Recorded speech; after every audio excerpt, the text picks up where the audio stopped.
I understand the Government House Leader is rising on a point of order. Thank you, Mr. Speaker.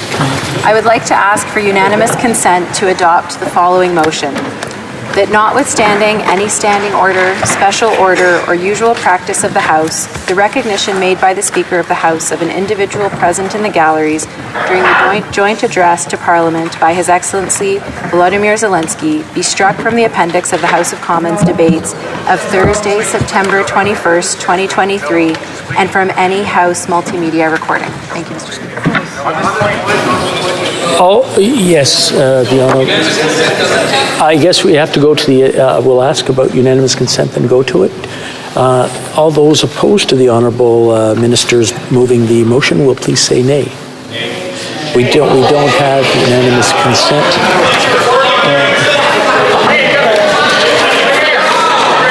We have another order.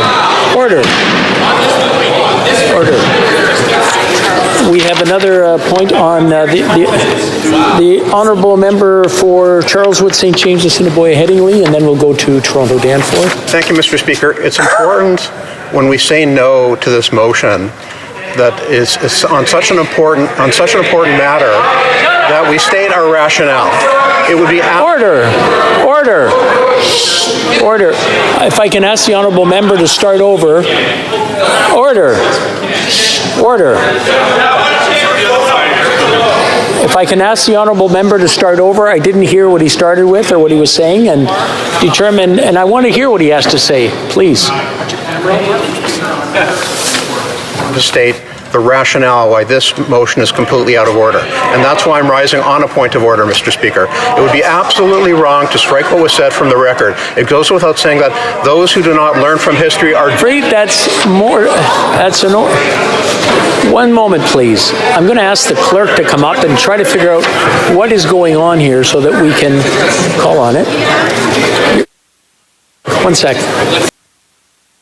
Order.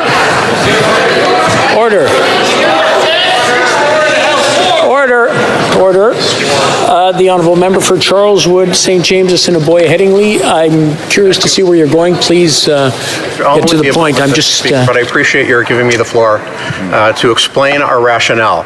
It goes without saying that those who do not learn from history are doomed to repeat it. What happened on Friday was shameful and brought embarrassment to this chamber. It was an ugly reminder of what survivors of the Holocaust know too well, that we must never forget. Deleting the text of the Speaker's words from Hansard's would have... I'm going to have to interrupt. I see this. I'm afraid it's getting into debate more than anything else. I'm afraid it's debate more than anything else, and I can't point of order on something that's already been voted on. I'm just trying to make some sense out of it. Okay. I mean, I'll let the Honourable Member go a little bit further, but I'm trying to figure out where he's going with this. I can't say that I disagree with what he's saying, but I just want to... it's not a point of order. Deleting the text of the Speaker's words from Hansard would have only one purpose, to try and forget what happened, to wash the record clean. Removing this from... I'm afraid this is debate. The Honourable Member for Calgary Nose Hill, and then we'll go over to... Or is it on the same item? No. Is this on the same item? Okay, the Honourable Member for Calgary Nose Hill. My colleague from Winnipeg to continue to be heard, Mr. Speaker. I seek that.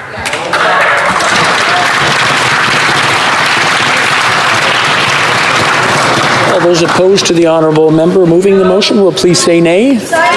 Nay, we don't have that. The Honourable Member for Toronto Danforth.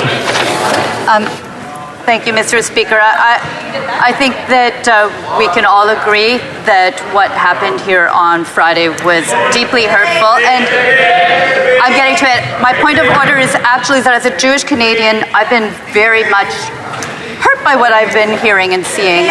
The member, when the government House Leader was mentioning that she was the descendant of Holocaust survivors, the member from Haldeman, Norfolk said, the chickens have come home to roost. As a Jewish Canadian, that is so deeply hurtful to hear in this context, and I would ask that she apologize because it added to the pain we're feeling. Okay, I'm not sure where this is going. Honorable député de la Prairie. The Honourable Member for La Prairie. A point of order? No, it's over. Member for Regina Capel is rising on a point of order.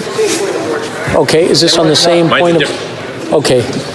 The Honourable Member for Winnipeg North. So, Mr. Speaker, my colleague just expressed in a valid point of order that she was deeply offended by what a member from across the way stated during question period.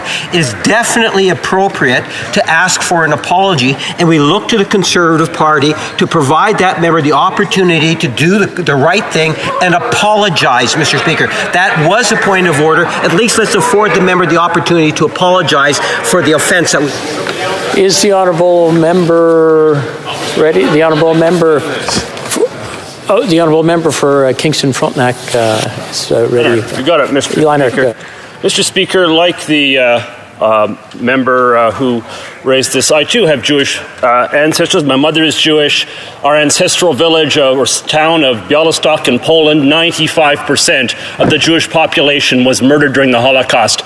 Every time the Liberal government missteps in this way, they pull this stunt of coming out and saying, "Oh, look at us, we have some kind of background," and then they find some word that was said by somebody else and say that person is anti-Semite. The fact is that the member from Haldimand, Norfolk, was referring to the chickens coming home to roost for this government that consistently abuses human rights issues for its own partisan purposes. Shame on all of them.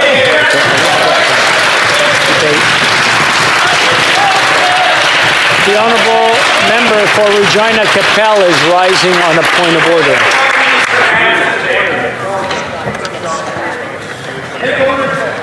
Mr. Speaker, for the sake of clarity, this is a very, very important issue. One that this House did not ask to debate, by the way, Mr. Speaker. The reason why these points of order are going back and forth is because of decisions that were made last week. And I think it's incredibly important that all of us understand the context in which this occurs in. So I genuinely hope that my colleagues will grant unanimous consent to my request to table the reporting structure of the Parliamentary Protective Services, which states very clearly that it, quote, reports to the Commissioner of the RCMP on operational matters. That is the point that the line of questioning was making today, Mr. Speaker, about the government's responsibility to provide comprehensive vetting and background checks. I've got those two documents, including the Memorandum of Understanding signed between the Speaker of the House of Commons, the Speaker of the Senate, and the Minister of Public Safety, and the Commissioner of the RCMP. I'd like to table these two documents so that members can know what they're talking about when they're trying to run cover for this Prime Minister. All those opposed to the Honourable Member moving the motion will please say nay. Nay, we don't have. We have the Honourable Member for South Surrey White Rock is rising on a point of order. Point of order, Mr. Speaker. On a separate point of order, while our member was speaking, a member of Jewish heritage, the member for Kingston the Islands used unparliamentary language again against one of our members, swearing at one of our members who's trying to make a point, a legitimate point about a very difficult and sensitive matter, particularly those of Jewish heritage. He should apologize again. The Honourable Member for Kingston the Islands is rising. I do apologize for saying shame on the member from Regina Capel. The Honourable Member, please. Mr. Speaker, I heard the utterance from that member. It included an expletive that was not included in his apology. Yeah. The government House Leader turned around and looked at him when he said it. She knows he said it. He knows he said it. His apology was not addressing the point raised by the official opposition whip. What we'll do, there's he said, she said.